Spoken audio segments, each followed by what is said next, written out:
I understand. In other words, do you think that by surviving in joy and thriving in joy, do you think that you've set yourself up for more tornadoes or more well-being? More well-being. So? It wasn't, you often talk about how it's not exact, like I wasn't thinking about tornadoes, but it was the feeling that I had that brought it, because it wasn't an active thought in mind, I hope we never get hit with a tornado. Well, tornadoes are around and so are spiders. In other words, and timing is what it's about, isn't it? Right, and yet the thing is that it ended up being beautiful timing. And so So we're saying the same thing so far. So what's the question? Well, the question is, then there's so much time afterwards in not the spider, it wasn't a big deal, but like it was a good example of the discomfort, and how can you lay more into the trust? Because we're wanting you to understand that the experience of the spider, once you saw it, or the experience of the tornado, once you were hiding from it or experiencing it, there's a lot of momentum there. We're not talking about your guidance system under those experiences. In other words, if you're sitting on a bench and you get an eerie feeling like there's a monster in the bushes, get off the bench.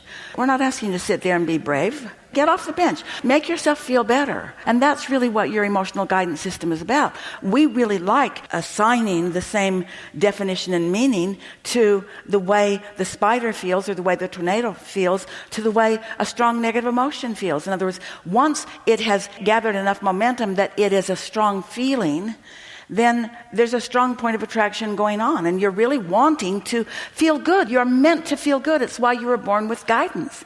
When you get out on the road, there's nothing Esther likes more than a road trip. Nothing that she likes better than to get on the road and get into her comfortable vehicle, and off she goes. And she's not unaware that there are unobservant drivers. She heard the word defensive driving, and she doesn't think of it as being defensive. She thinks it's being aware, allowing, right place, right time, good timing.